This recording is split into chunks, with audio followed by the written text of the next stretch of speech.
Hello everybody, thank you guys for staying for the last panel of the event. I know it's been a long couple days, so I appreciate you guys all coming out and participating still. My name is Clinton Young. I am the president and founder of Charlie's Farmers Market, which is a medical cannabis dispensary chain that will be coming to market in the next few months. I'm the former CEO of MMJ Canada, which is one of the largest black market dispensary chains in Canada. And I've been fighting for legalization and the cannabis plant for over 14 years now. So I just wanted to introduce the panel here. We'll start with Jordan Wagman. Jordan, tell everybody a little bit about yourself. Hi everybody. Well, hi everybody. My name is Jordan Wagman. I am a classically French-trained chef and cookbook author. I am the host of a podcast called In the Weeds that some of you have been guests of. Really happy to be traveling and educating people on infusing cannabis into food and beverage. Benjamin Paddock. Yes. Hi, everybody. Hi. Thank you. So my name is Benjamin. I work for a company called Boveda, which probably knows. We're the producers of the brown bag. So it's two-way humidity control. I'm in charge of all the international markets, basically, at Boveda. That's it. Thank you. And finally, Kyle George. Hi there, everybody. Hi. So yeah, I'm Kyle Georges, and I'm out of Toronto, Canada. I'm another Canadian here, so thanks. And then so I'm with Meritech, and we've been around since '67. We focus on specialized equipment for a variety of industries, including food, pharma, and so forth. And we've been doing a lot in the cannabis and hemp industry for about 8 years now, and it's about 60 to 70% of our business and growing. So it's a lot of fun. Amazing. So we're going to talk about sustainability, and we kind of switched the topic a little bit from safety to education. Because in Canada anyways, and I know a lot of markets, they over-regulate the cannabis plant, which means it's probably one of the safest industries out there. So I felt like education is probably a more suitable fit for the topic that we were speaking on. So I'm just going to start with you, George, because you're right beside me. What are the type of things that you're wanting to do and aiming for to make your brand and sector more sustainable, and how do you plan on educating these people during the process of this? And I feel like I talk about this ad nauseum. I think the real opportunity in cannabis is not to educate or necessarily create products for stoners like me. I'm easy to create products for. The real opportunity is, how do you create products for my mom? How do you solve for specific need states? And then it goes into, how do we actually create that food and beverage that is healthier?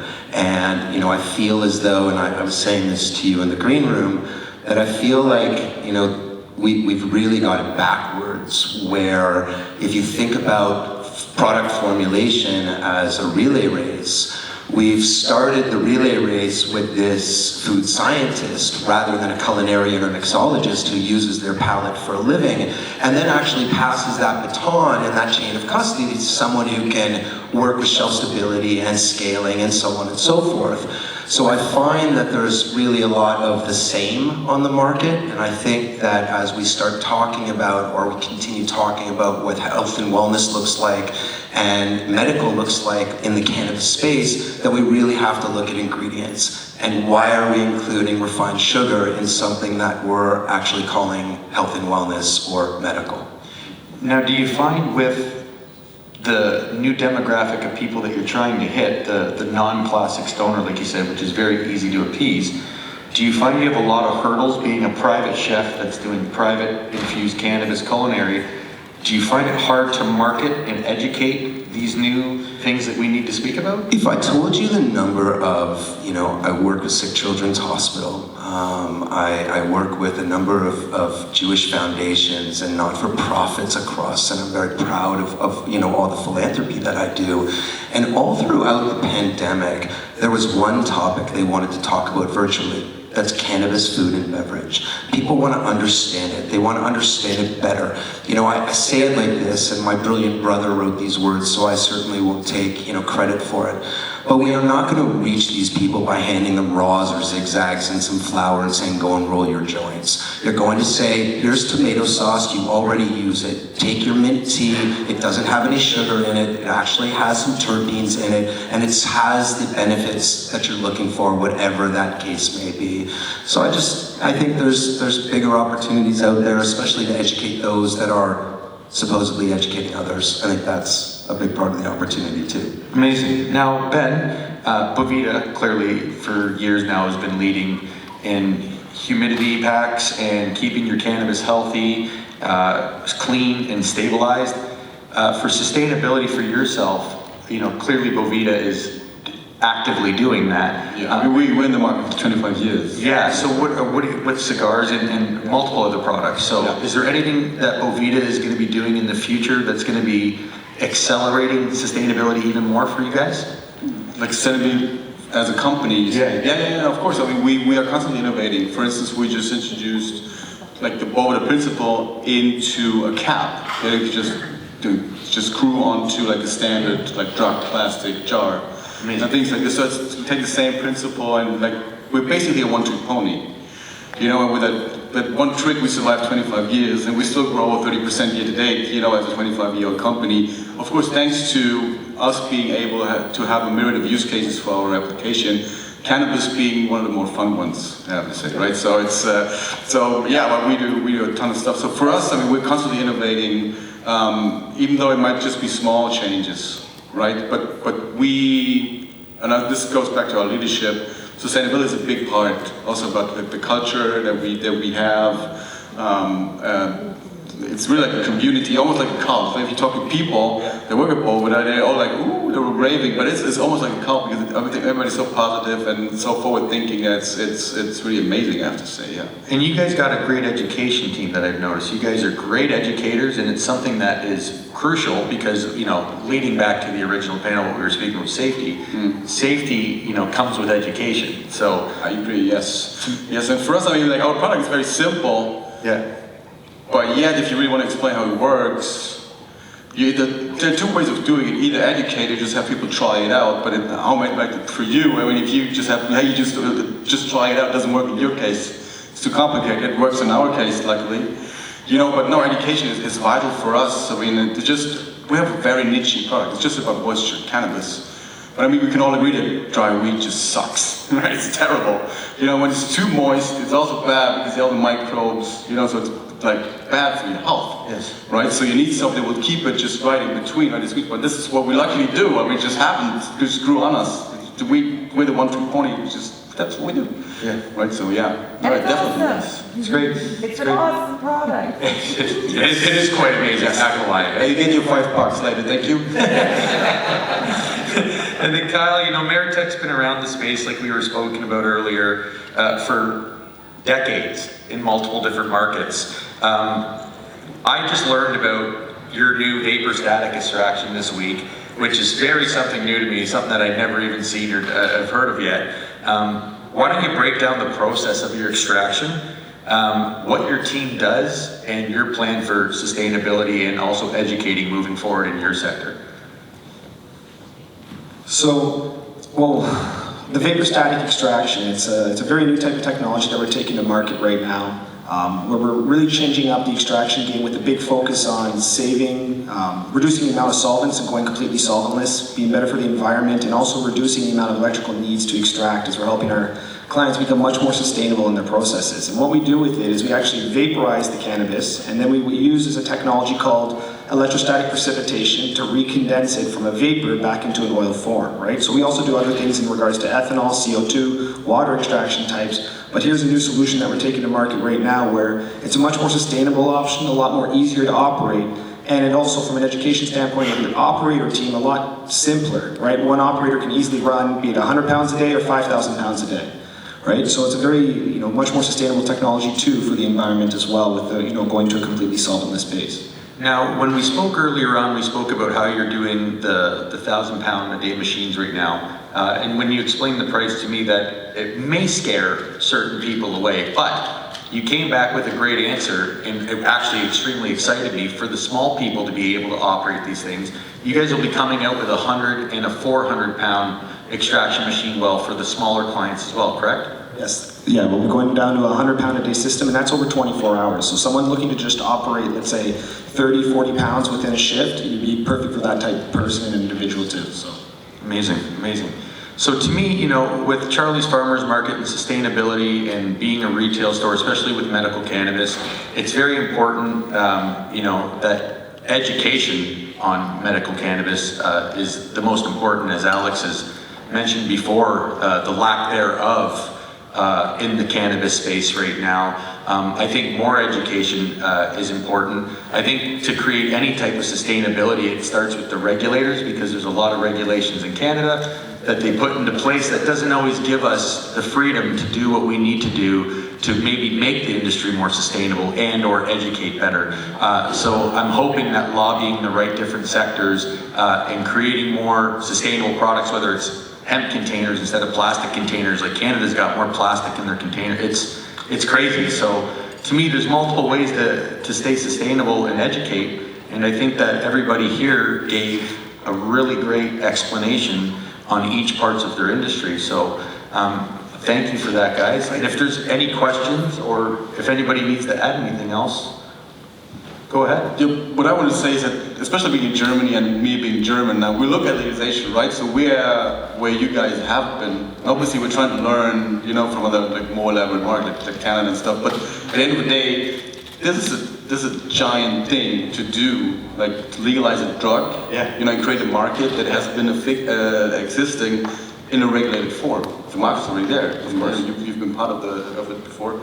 But and there's a lot of fears, obviously, and fear is always a bad advice, in my opinion. Of course, right? So that's it goes to the contrary of what would be sustainable in most of the times. So. You talked about just education, and which, you know, I'm sure Alex was alluding to it, but, you know, it makes it very difficult for us to do what we need to do when all of our friends and colleagues are being deplatformed and shadow banned on Instagram and Facebook. We can't really go out and, you know, there's brilliant marketers standing right there, we're sitting right there, but, you know, there are creative ways to educate, and people love anecdotal evidence. People love to hear stories. When I talk at length about how I removed gluten, dairy, and refined sugar and began consuming cannabis, and in 60 days I healed myself from my psoriasis, or my father came home from Florida 6 months ago and has a big fat brain tumor, and now he's on 2,000 milligrams of different cannabinoids every single day, and played golf with my son 3 weeks ago. That shit is powerful, and those are the stories we need to get out. Now, do you think, George, when we're telling our stories, because we spoke about this upstairs, which is very important, I think whether it's mental health, psoriasis, Parkinson's, all the things that we need to educate on topics that aren't being really educated on, I think it's very important, and it's up to us to do our due diligence to remind these people that, although say what works for you with psoriasis and or with my ADHD and PTSD, that specific cannabis. We're an end of one. Yeah, we're an end of one. Dr. Deb Kimless said that on In the Weeds. I give her all the credit. In the Weeds, great podcast. But you know, she's right. It's 100%. We are an end of one. But, and here's the but, you're going to employ cannabis. You know, I'm just staying in my lane here, but you're going to employ cannabis with an unhealthy diet. I'll tell you, don't even bother spending your money on cannabis. Of course. Cannabis combined with a healthy lifestyle, now we're talking. So that's sort of, if you break that back to, you know, the soapbox and all the shit that's on the market, where all of it's got corn syrup or some sort of refined sugar, and it's supposed to be solving for a need state. You've got something like refined sugar that's causing inflammation, combining it with something like cannabis that's supposed to lower our inflammation, and what's the net result? Double negative. It's negligent. Yeah. Okay. Amazing.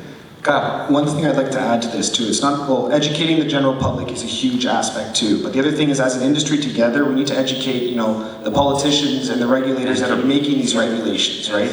A lot of people like to talk and complain about the regulations that are being made out there, but we need more people to be joining the associations and working together as a unit, right? Cannabis as a history comes from unity and working together to move the industry forward. We need to continue on that path and not go separate ways, or, you know, go against each other. It's about working together in unity to really move forward. So if you're not already part of one of your organizations or associations in your own state, province, or country, please make sure you do so, because that's how we get this through. And that's also how we'll be able to educate even the masses and the people even better, is by pushing it through the regulation aspect. And that's exactly what we did pre-legalization. Like, it was the main thing that we did. We united as groups, and we fought so hard to the point where the regulators finally broke.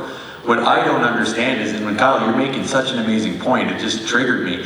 What I don't get is now that they legalized the plant and we've just accepted every little regulation that they put in. 10 milligrams into your edibles. Okay, great. Give somebody sugar diabetes before they can actually get medicated from the cannabis. There's so many things that we have just chosen to accept because they've given us what we wanted with regulations, that no one's fighting in the House of Commons anymore. No one's fighting in the provincial levels. I want all the legal companies to go back the way the legacy companies fought and fight for the things that they want and change, because they're not going to get in trouble for fighting these things. The worst case scenario, it turns out to be a no. If they give a shit. If they care. I wanted to say here, so whenever big corporations or marketers come into play, they just fuck it up. I mean, that's true. No, I mean, at the end of the day, when your stock price becomes more important, then we're back at sustainability, right? When your stock price becomes the most important aspect of your day-to-day operations, then something is wrong, in my opinion. Very, very, very true. So, and to add to education, and we have to fund research. Yes, there's not enough funding in research. We have to fund research because, like, I think cannabis is a magical plant, but it's only magical because we don't know how it works. Yes. Right? So, and there are ways to decipher this at some point. And figure out the positives to the negatives. negatives. For your end, what do you need? Which of the potentially 500 cannabinoids do you need for your ailment? Yeah. You probably won't need all 500, I suppose, right? You gotta fight it out and then get a way for better treatment in the medicinal space, and also for more fun in the recreational space. Exactly. Right? So, and that's I think. Amazing. Is there anybody that has any questions for the group? Or remarks? Hand up, down. Let's go with you. What's your name? Allison. Hi, Allison. Just want to say hi to everyone, specifically my lovely, brilliant friend Jordan. Thank you all for talking about these things. It's amazing, and it's amazing to be in Europe. I think that's what most of the Canadians on the panel are articulating, and seeing everybody as the industry is starting to build. I just wanted to touch on what you were saying about the regulators having sat on the Industry Association Board in Canada, and I was privileged to meet with Health Canada, the head of each department, twice a year. And I can promise you that change probably doesn't come through pushing on regulators as much as it does from community just saying, we're just not going to do that. Yeah. And I think what we saw in Canada, and I keep encouraging my European friends here, I'm like, don't follow all the rules. There have been very, very few consequences, and they're all very busy and all very overwhelmed. So you would be surprised where you can find those moments. Allison's the former CEO of 48 North. Amazing. And she was OPP. Oh, amazing. Allison, thank you very much for that. That's great. It's very tough though. And you're right.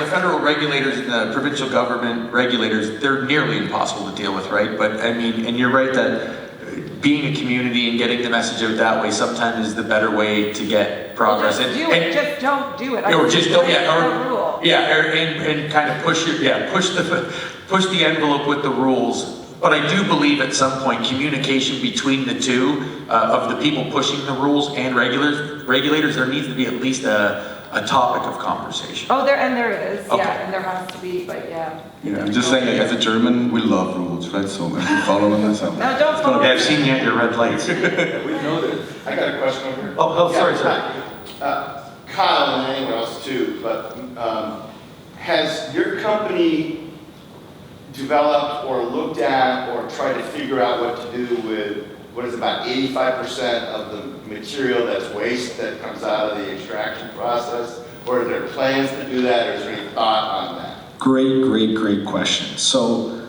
my father is a big mentor of mine, and he does a lot in other recycling industries, especially plastics and so forth. And one of his favorite trade sayings is trash is cash. And there's a lot of opportunities. One of my things I'm most passionate about with the hemp and the cannabis plant is, there's so much that can be done with this and so many other building products. everybody's heard about, different building products, hempcrete, insulation, the fibers can be utilized in clothing. And that's an area where it's also about, us pushing as an industry for these to be adopted more.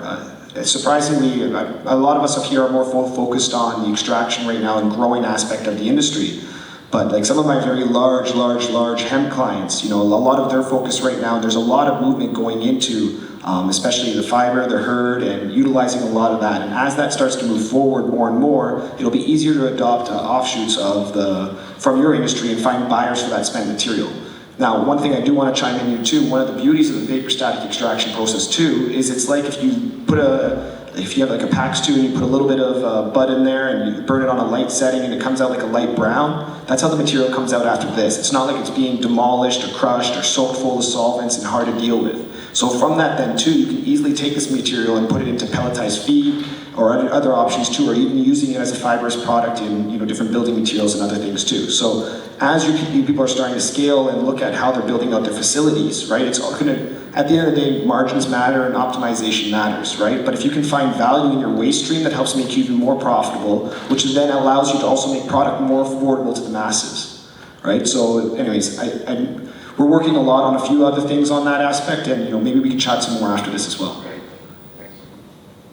Does anybody else have any, Mr. Revich? I'm an education guy, and I feel like you guys are talking about education. I mentioned on the last panel how there should be some more consolidation of education. I feel like everyone is doing their own education, as a chef or extraction. Is there any associations of cannabis chefs or extraction international that you guys can work on an education together so that you don't all have to do the same thing over and over again?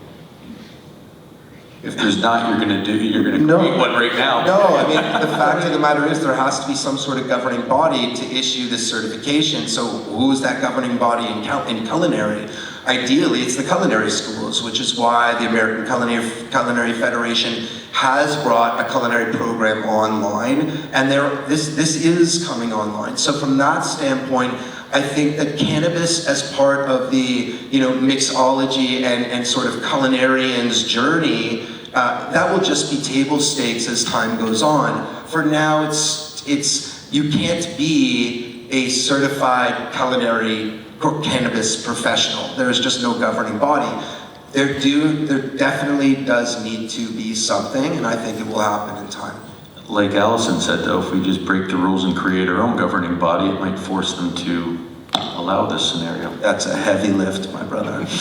And to add into that too, one thing is it's not about just creating, like you're saying, like everybody's kind of pushing individually, but it's also not about like having an extractors association, a culinary chef organization. So in my previous life where I was in plastics as well, like I used to sit on the boards for like the APR, Association of Plastic Recyclers, and NAPCOR as well, North American Post-Consumer Recycling Organization. And in these organizations, what you would have is on these boards, you'd have companies that were from all different aspects of the industry. So you'd have manufacturers of technology. You'd have groups that focused on testing. You'd have groups that focused on turning those plastics, be it into clothing or carpets or bottles or whatever it was. And everybody would work together to basically create a cohesive voice as a sector, right? And then you put together, be it like your recycling cans, the number system, how the what is considered a recyclable product, what is not considered recyclable. We got to do that exact same thing here together, but as a unit in unison, right? So there are a couple organizations that are starting, but there's also too many, if that makes sense, right? So we got to find a way to bring those organizations together as well. Yeah, and I think it has to do also with the maturity of the market at the end, really, right? Let's take Germany, for instance. We have basically one major industry association, and that would cover everything, and it makes sense. Because if you legalize cannabis, of course you have to look at hemp. Yes. Of course you have to look at CBD and all that, right? It's not just an island. So from us as an economy and as a country, we have to have a holistic approach now. But of course, in the future, this will be different. If the market matures, you have more players. If different groups that will form. It's just, I think it's part of like a natural life cycle too, right? So. It's funny, we have these content leaders out there, and my mom raised a mensch, so I certainly won't say them by name, but they curate content that's just incorrect. It's not correct when it comes to how to infuse culinary or food and beverage with cannabis. And unfortunately, you know, whether we want to believe it or not, we are still so nascent in many respects in North America, and I live in a federally legalized environment. We have so far to go in terms of getting this right and having these thought leaders at the top of the food chain who actually know what they are talking about. When you have the biggest of the big information companies that are slinging all this content and it's wrong, I mean, what kind of message are we sending? And then unfortunately, you have a lot of these periphery companies that are out there that are linking to this sort of mothership, and it all goes back to curating incorrect information. And I think that, you know, it just speaks to how nascent we are. We'll get there, but it's just going to take some time. Yeah, and I also hope there is a little bit of a cultural difference there, because I think, like, not, you know, to, just hit on all the Anglo-Saxon and American, but American advertising and marketing is very different from what we do in Europe. Okay, so yeah, so it's just like everybody is the best and the biggest, and you know that wouldn't be legal, you know, to have that as a marketing claim in Europe, right? So, and I hope that well, because it's also like with us, I mean, we're a very niche product. Yeah. There's even so much disinformation that brought in from other companies that are in the same marketplace about our product. You know, it's just, basically it's just like I have to give like a 45-minute speech just to debunk all that misinformation. Yeah. So that's also a part, you know, and I hope that hopefully that Europe will be a little bit different, because everybody wants to grow, but I feel like especially in the United States, everyone wants to be the best and the biggest, you know, and everybody will do that. That's their mantra. You know, so. Brand presence is massive in North America, and it's almost problematic, to be honest with you. I was going to say, but you can't lump Canada and the US together, because I think our environment is going to be even more restricted than Germany, and we can't even, you know, it's all warning labels, and you can't really brand market advertise, so they're two very different markets. Yeah, but yeah, I think Germany might even be less strict than Canada ultimately. I wouldn't bet on that, to be honest, but yeah. Because the difference in Germany, just to your point, is that, like, on a societal level, we don't have like a wide public that's for legalization. It's really like 50-50. And there's a divide really between the young and the old people, and we have a very old society right now. So there's the divider goes right through it, and that divider is, one of them is cannabis. Yeah. Right, so it will be, I think this is why, also knowing how the legislative process works, and knowing that in our second chamber, like what would be US Senate, where we have the different states, they have conservative leadership, majority, sorry, they have a conservative majority in this. Yeah. So, and then you have to make it work, and it has to go through the second chamber as well. So I could really see that as being very conservative. And also, you want to have to come back to sustainability when it comes to policy making again. So you want to have a policy or regulatory framework that would not be overthrown by the next government if there was a change, right? Yes. As well. So I wouldn't bet. So I hope that I'm wrong, but I have fear, and I'm German, so I'm pessimistic, right? I'm allowed to be. So I just want to be clear. I think I'm talking not to the process to get there, but when you get there, and there's like a pack of cigarettes, like this is a German pack of cigarettes, right? Like what they make you do in Canada. Every company, whether you're Marlboro, anyone you can't see, they must use the same color, same pack, same font, no logo. It's just, you know. Yeah, it just shows that we have better tobacco lobbyists in Europe, I guess. You do. Well, I think that does it for the panel, guys. I appreciate your time, and thank you very much. Let's hear it for everybody. And all you sticking it out for 2 whole days. This has been the International Cannabis Business Conference Berlin 2022.